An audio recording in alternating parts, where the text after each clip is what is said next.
یکی از بزرگترین دغدغه‌ها برای مدرسینی که قصد ضبط دوره‌های آموزشی دارن یا موزیسین‌هایی که قصد احداث یک هوم استودیو رو دارن و دوست دارن که صدا به درستی ضبط بشه و به گوششون برسه، یا حتی کلینیک‌هایی که براشون سکوت اون محیط توی اولویت هست، یا حتی افرادی که قصد برگزاری کنفرانس یا همایش در یک سالن بزرگ رو دارن و میخوان صدا به صورت کاملا حرفه‌ای به گوش شنوندگان برسه، این هست که چطور میتونن محیط خودشون رو آکوستیک بکنن. من پرهام صبوری توی دوره آکوستیک تریتمنت میخوام به صورت کاملا حرفه‌ای، اصولی و با ابزار مقرون به صرفه آموزش بدم که چطور خودتون میتونین این کار رو به راحتی انجام بدین. این دوره به صورت کاملا رایگان هستش و تنها کاری که شما برای حمایت از من کافیه بکنین اینه که کانال من رو سابسکرایب کنین و زنگوله کنارش رو فعال بکنین و حتما مطمئن بشین که تا آخر سری این دوره از آکوستیک تریتمنت با من همراه میمونین تا بهتون قول بدم در آخر این دوره خودتون دست به کار بشین تا بتونین با ابزارهای مناسب و خیلی اصولی بیاین یک محیط رو آکوستیک بکنین.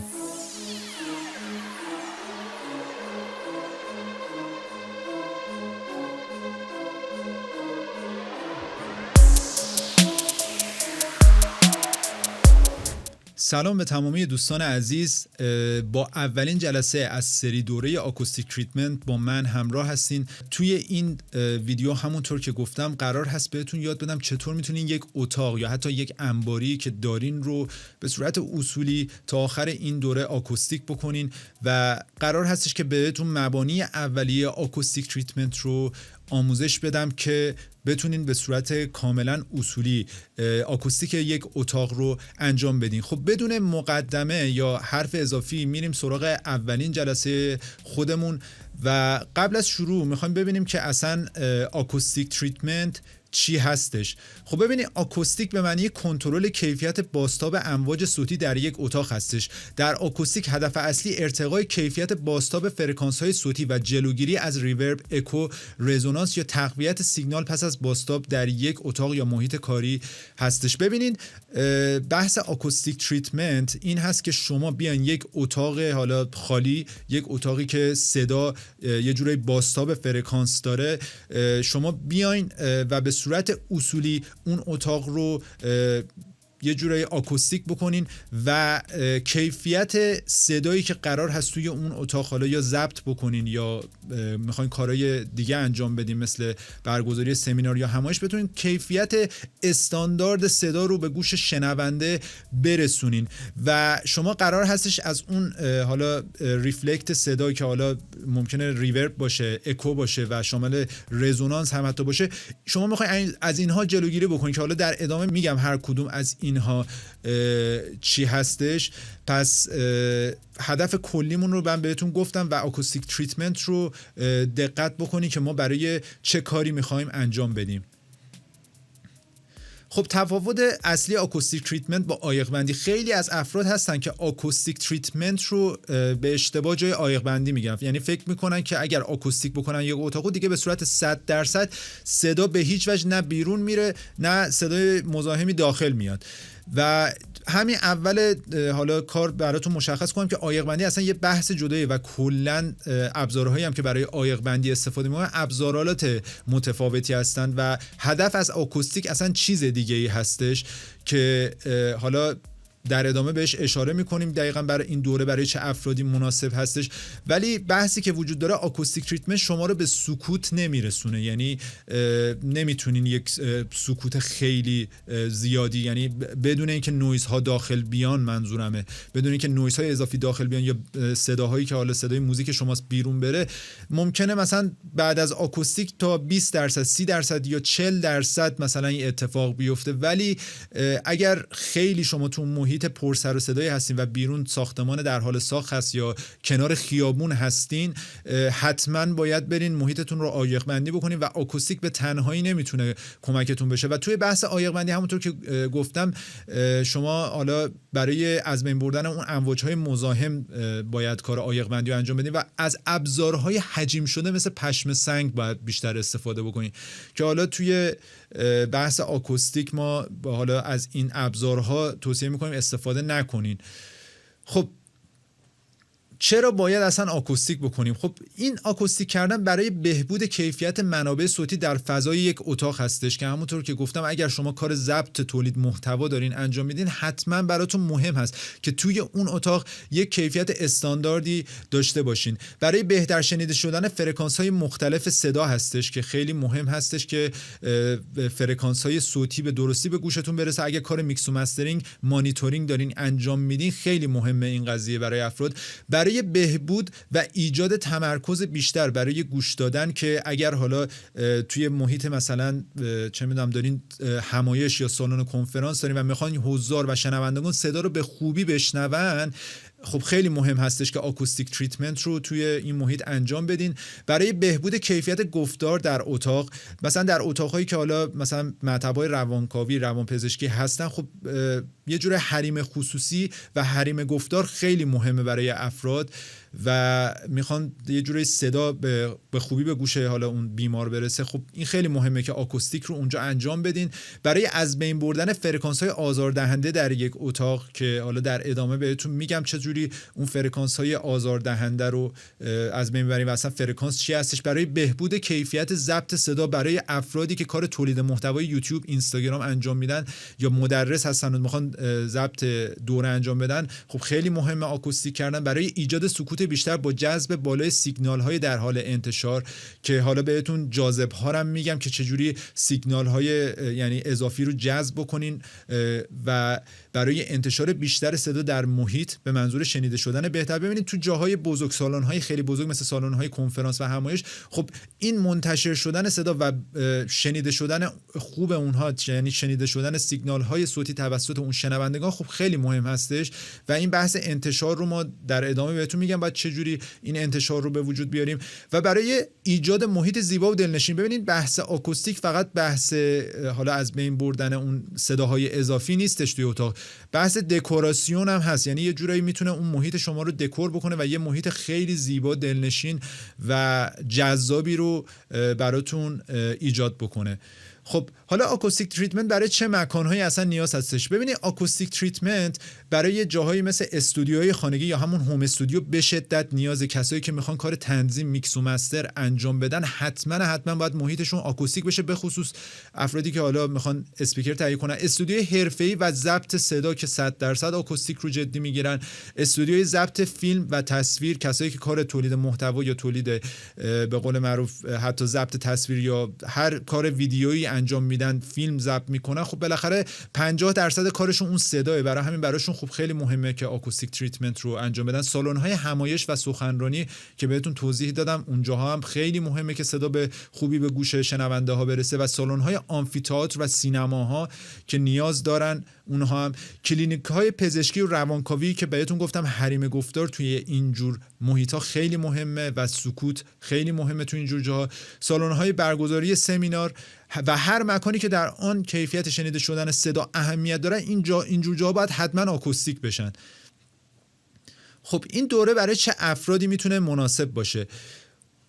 خب افرادی که قصد ساخت یک هوم استودیو دارن که بهتون گفتم هوم استودیو باید حتما آکوستیک بشن، به خصوص اگر شما قصد خرید اسپیکر رو دارین. این رو بدونین که اسپیکر به تنهایی نمیتونه به شما صدای دقیق و درستی بگه. اگه برین هزینه کنین برای یک اسپیکر مانیتورینگ گرون قیمت و بخواین اون رو بخرین و بذارین توی محیطی که آکوستیک نیست، ممکنه صدایی که به شما میده کاملا صدای غلطی باشه و اصلا نتونین کار تنظیم یا میکس و مسترینگ رو انجام بدین. پس حتما باید آکوستیک محیط هوم استودیو خودتون رو توی اولویت بذارین اگر میخواین اسپیکر بگیرین. اگر که هدفون میخواین میکس و مستر کنین که اصلا نیازی به آکوستیک نیست. افرادی که صرفا با اسپیکرهای خود قصد آهنگسازی، تنظیم و میکس و مستر دارن که گفتم بهتون حتما باید آهنگسازا و تنظیم کننده هایی که میخوان با اسپیکر این کار رو انجام بدن باید حتما محیطشون رو آکوستیک کنن. افرادی که ضبط ساز، پادکست نریشن، دوبلاژ و غیره رو به طور حرفه‌ای میخوان انجام بدن. ببینید دوستان، برای افرادی که کار پادکست نریشن و دوبلاژ انجام میدن، صدا 100% مهمترین قسمت حالا اون محتوایی هست که میخوان تولید بکنن. پس در نتیجه حتما باید کیفیت صدا رو تو اولویت بذارن و باید محیطشون رو آکوستیک بکنن تا بتونن یک محتوای خوب و با کیفیت رو تحویل بدن. تولید کنندگان محتوای ویدیویی که صدا برایشون مهم هستش که گفتم 50% کار کسایی که حالا تولید محتوای اینستاگرام یوتیوب انجام میدن 50% اون محتواشون صداشون هست و اگه صدای خوبی نتونن ایجاد بکنن و کیفیت رو رعایت نکنن خب یه جورایی کارشون بیهوده هستش و از اونجایی که خیلی‌ها فکر می‌کنن فقط میکروفونه که صدا رو کیفیت صدا رو بالا میاره و با یه میکروفون یقه خودشون راحت میکنن یا یه میکروفون همینجور میگیرن میذارن جلوشون، اینا سخت در اشتباهند و این رو بدونن که آکوستیک محیط به شدت تاثیر میذاره تو کیفیت ضبط. با اون میکروفون کندانسور گرون قیمتی که خریدین خیلی خیلی آکوستیک میتونه تاثیرگذار باشه. مدرسین و آموزشگاهایی که ضبط دوره آموزشی انجام میدن، دوستانی که کار ضبط تولید محتوا انجام میدن، همشون این مشکل رو دارن توی کیفیت ضبط دوره‌هاشون به شدت صدا بی کیفیته. یعنی میبینی انگار توی اتاق خالی فقط نشستن صدا رو ضبط کردن، حالا با هر میکروفونی من کاری ندارم. معمولا کسایی که مدرسین دوره‌های یعنی دوره ساز هستن و دوره‌های آموزشی درست میکنن بی توجهن به آکوستیک محیط، خیلی بی توجهن و من از این افراد خواهش میکنم حتما آکوستیک محیطتون رو جدی بگیرید، چون افراد دارن بابت حالا این دوره شما پول پرداخت میکنن و شما هم قرار هستش که تقریبا 60-70% اون محتوایی رو که ارائه میدین، اون مباحثی رو که ارائه میدین به دانشجوهاتون 60-70%ش خب از طریق صدا انتقال پیدا میکنه. پس خیلی عقلانیه که شما اون محیط رو آکوستیک بکنین و علاوه بر حالا اون میکروفونی که خریداری کردین یه محیط آکوستیک هم داشته باشین تا بتونین کیفیت استاندارد رو با اون میکروفون ضبط بکنین. و کسانی که قصد احداث سالن یا اتاقی برای سخنرانی و همایش هم دارن، براشون خیلی مهم هستش که این صدا انتشار کافی داشته باشه و به درستی و اصولی به گوش شنونده ها برسه. و کلینیک های پزشکی و روانکاوی هم که گفتم سکوت براشون مهمه و هر فردی که کیفیت صدا براش اولویت هست و میخواد با کمترین هزینه به صورت DIY یا همون do it yourself خودش بیاد و اون محیط رو آکوستیک بکنه، من توصیه میکنم این افرادی که اینجا هستن حتما این سری دوره ها رو ببینن که خیلی خیلی به کارشون میاد و در آخر این دوره متوجه میشین خودتون، یعنی قول میدم پاشین و دست به کار بشین و کار آکوستیک اون حالا اتاق یا محیطی که توش هستین رو انجام بدین. و حالا توی بحث بعدی میخوایم ببینیم اصلا صدا چی هستش. صدا زمانی تولید می شود که چیزی به لرزه در میاد. منبع صدای ارتعاشی ذرات موجود در هوا یا سایر محیط‌های اطراف را در حرکت ارتعاشی قرار می‌دهد. طبق علم فیزیک این ارتعاشات قابل شنیدن به صورت امواج صوتی که شامل مناطقی با فشار هوای بالا پایین هست منتقل می‌شوند. ببینید دوستان، بحثی که وجود داره، حالا ما گوشمون یه جورایی همون شنونده یا دریافت کننده سیگنال های صوتی هستش که حالا این پایین هم دقیقاً گوش انسان رو نشون داده که چجوری این صدا از داخل مجرای گوش با پرده گوش برخورد میکنه و با بلرزه در آوردن در از اون پرده گوش این سیگنال ها انتقال میکنه و به مغز و اعصاب ما میرسه که حالا اینا بحثای پزشکی است، ما نمیخوایم زیاد واردش بشیم. ولی خب چیزی که در مورد صدا باید بدونیم اینه که امواج صوتی یه جوری باعث لرزش میشن که حالا در ادامه بهتون میگم این لرزش خودش چه پیامدهایی رو میتونه برای ما داشته باشه توی محیط بسته.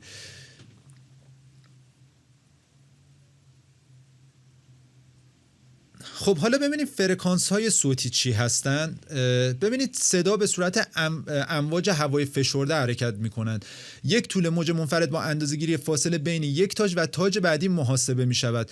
در کل فرکانس های صوتی که حالا اینا بر حسب هرتز هم یه جورایی ما اندازه‌گیریشون میکنیم، هر کدوم از فرکانس ها که حالا توی یک محیط مثلا من در حال صحبت هستم، خب فرکانس هایی که تولید میکنم این فرکانس ها میتونن طول موج های مختلفی رو ایجاد بکنن که حالا فرکانس های بمتر با فرکانس های زیر یا بالا خیلی خیلی تفاوت طول موج دارن. برای همین ابزارهایی هم که ما برای کنترل کردن فرکانس ها در یک محیط استفاده میکنیم ابزارهای متفاوتی هستن که ما در ادامه هر کدوم از این ابزارها رو بهتون میگیم. ولی در کل چیزی که لازم شما در مورد فرکانس ها بدونید اینی که رنج شنیداری انسان، یعنی رنج شنیداری که فرکانس ها رو میتونه بشنوه، بین 20 هرتز تا 20 کیلو هرتز یا 20000 هرتز هست که معمولا اون رنج، یعنی رنج گفتار ما بین 500 هرتز تا 3000 هرتز هستش و این خیلی این قضیه مهم هستش، به خصوص توی حالا اون جایی که شما دارین آکوستیک میکنین که دقیقاً از چه ابزارهایی باید استفاده بکنین.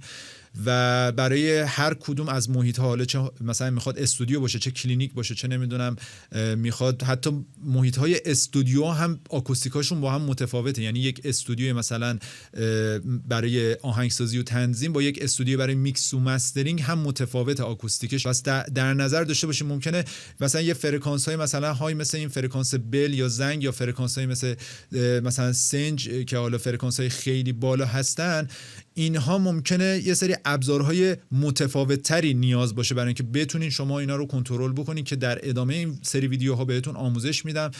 و این موضوع هم مهمه که حالا برای افزایش سن، یعنی بعد از اینکه سن افزایش پیدا میکنه، معمولا بعد 45 و 50 سالگی فرکانس های بالا خیلی سخت‌تر شنیده میشن. یعنی افراد دچار مشکل شنیداری میشن توی فرکانس هایی که حالا خیلی تیز هستن، بالاتر از مثلا 10 کیلوهرتز هستن. معمولا افراد با افزایش سن دچار مشکل میشن. و همینطور که توی این شکل ها میبینین، بهتونم گفتم طول موج فرکانس های بیس یا فرکانس های لو با فرکانس های بالا خیلی خیلی متفاوته و دامنه‌ای که دارن اینها همینطور که میبینیم دامنه بیشتری دارن نسبت به فرکانس های بالا. پس در نتیجه ابزارهای آکوستیکشون هم متفاوته. خب فشار صدا چی هستش؟ جنبه کلیدی دیگه فشار صدا هست. سطح فشار صوت رو ما با دسیبل اندازه گیری میکنیم که نشان دهنده فشار مؤثر صدا نسبت به مقدار مرجع است. بیشتر گفتار انسان در 60 دسیبل. یعنی من الان که دارم صحبت میکنم دیگه ماکسیموم صدای من به 60 دسیبل میرسه. ولی توی به قول معروف یه بحث دیگه ای هم که هستش، گوش انسان معمولا اگر بیشتر از، یعنی صدای 85 دسیبل اگر بیشتر از یک ساعت توی معرض صداهای بیشتر از 85 دسیبل قرار بگیره، معمولا دچار مشکل میشه و به مرور زمان ممکنه دچار ضعف شنیداری یا بیماریایی مثل تینیتوس بشه. و صدای 85 دسیبل هم اگه بخوام مثلا بهتون بگم، شدت بلندی صدای 85 دسیبل مثلا به اندازه یه ترافیک خیلی سنگینه که حالا صدای موتور ماشینا، صدای بوق، صدای مختلف داره میاد. و اگه گوش انسان واقعا بیشتر از یک ساعت توی معرض صدای بلندتر از 85 دسیبل قرار بگیره، به مرور زمان دچار آسیب دیدگی میشه. به عنوان مثال مثلا توی یک کنسرت اگه صدای مثلا یک کنسرت راک تا 110 دسیبل برسه، معمولا موزیسین های راک و هیوی متال به مرور زمان این گوششون دچار ایرادهایی میشه که حالا مجبورن برن مداوا بکنن. خب حالا یه تفاوت اصلی بین صدا و نویز هستش که در نحوه درک ارتعاش توسط فرد هستش. خب ممکنه یه جایی مثلا یه ساختمون در حال کاری که حالا مثلا داره بیرون از محیط کاری شما هستش، ممکنه برای شما اون صدا یک نویز حساب بشه، ممکنه یه صدای مزاحم حساب بشه در اصطلاح، ولی ممکنه برای یه فرد دیگه اینجوری نباشه. یا مثلا ممکنه برای یه فردی صدای موزیک همسایه دلنشین باشه، بگه به به و چه چه، صدای ضبطم بگه دمت گرم زیادترم بکن. ولی ممکنه برای یه فرد دیگه این صدا دلنشین نباشه، ممکنه آزارش بده و براش یک نویز حساب بشه. پس برای افراد بین این دوتا یه تمایزی هست و برای هر کسی هر صدایی نویز و آزاردهنده حساب نمیشه. بریم سراغ رفتار امواج صوتی در فضاهای داخلی. ببینید ما توی یک محیطی که حالا محیط باز، فضای باز حساب میشه مثل محیط بیرون، وقتی صحبت میکنیم یا وقتی صدای ایجاد میکنیم این در یک خط صاف حرکت میکنه.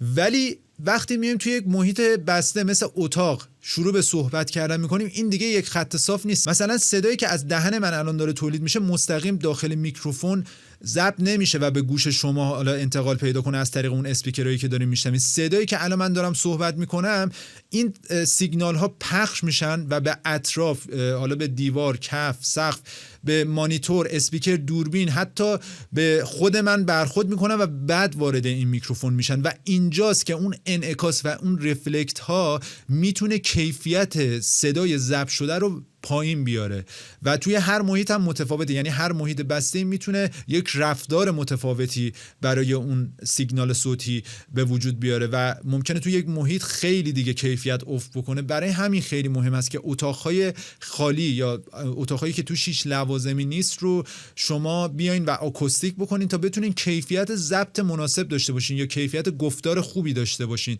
پس همونطور که گفتم حتما به این قضایا باید دقت بکنین تا بتونین در اصل اون رفتار صدا رو کنترل بکنین. همونطور که توی این شکل هم میبینین اون کسی که حالا گوینده هستش به صورت مستقیم صداش واقعا به گوش اون حالا دانشجو هم هنرجو هم من کاری ندارم، به گوش اینا نمیرسه. این صدا میره با کف برخورد میکنه، با سقف برخورد میکنه، با خود حتی افرادی که اونجا نشستن برخورد میکنه، با ابزارها و اشیایی که داخل اون اتاق هستن برخورد میکنه و بعد به گوش اون افراد میرسه.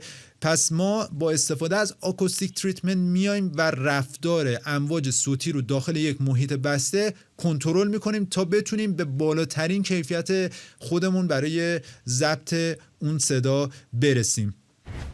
خب امیدوارم که تا اینجای ویدیو خسته نشده باشین، چون یه مقدار مباحثش داره یعنی اولین جلسه یه مقدار تکنیکال هستش، ولی خب توی مباحث جلوتر که بریم توی جلسات دیگه یواش یواش میریم سر مباحثی که کمتر خسته کننده تر باشه.